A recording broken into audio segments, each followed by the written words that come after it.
السلام علیکم۔ دشواری ہوتی ہے نماز پڑھنے میں یا مختلف خیالات آتے ہیں دماغ میں، پڑھتے پڑھتے رکعت بھول جاتے ہیں۔ اب سوچیں، آپ کو ڈاکٹر نے کہہ دیا ہے آپ کے پاس زندگی کے بس 2 ہفتے رہ گئے ہیں، آپ اس سے زیادہ نہیں جی سکیں گے، صرف 2 ہفتے ہیں، اور اندازہ لگائیں آپ کی عبادات اب کیسی ہوں گی، اللہ آپ کو کس طرح راضی کریں گے۔ چاہے نماز سے اٹھیں گے ہی نہیں، نمازی بھی پوری توجہ سے رو رو کر پڑھیں گے۔ پتہ ہے کیوں؟ کیونکہ اب آپ کو پتہ چل گیا ہے آپ نے اللہ سے ملنا ہے، اس کو راضی کر کے ہی مرنا ہے۔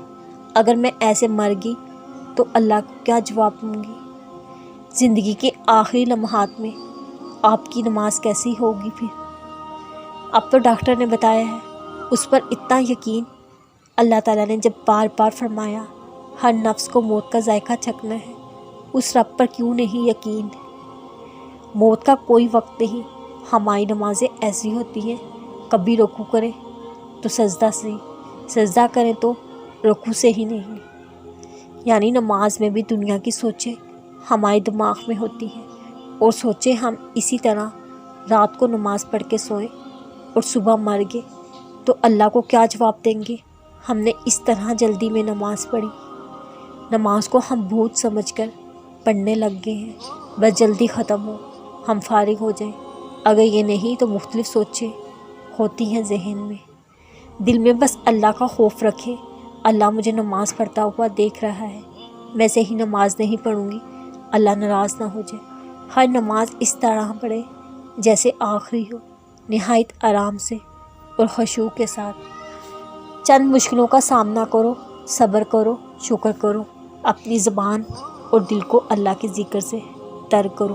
جو دیکھتے ہو تم لوگوں میں مطلب کی وفاداری ہے، تم اپنا رشتہ فقط اپنے رب سے مضبوط کرو، وہ رب کرم کرتا ہے اپنا تم پر، پھر اس کی عبادات کرنا بھی فرض ہے تم پر۔ تم کرو رحم اللہ کی مخلوق پر، پھر رب بھی رحم کرے گا تم پر۔ عیب جو تمہارے چھپائے ہیں رب نے، پھر دوسروں کے عیب کیوں دکھائے ہیں تم نے؟ دیر کرتا ہے اگر وہ دعا کی قبولیت میں، تمہیں گناہوں کی سزا بھی فوراً نہیں دی اس نے۔ گھبرا جاتے ہو ذرا سی مشکلات میں تم، اللہ ہے تمہارے ساتھ، کیا بھول جاتے ہو تم؟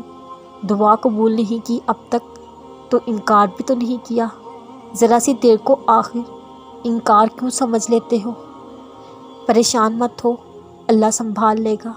جو اس سے لگاؤ گے امید، وہ تنہا نہیں کرے گا۔ مانگو اس سے جو مانگنا ہے۔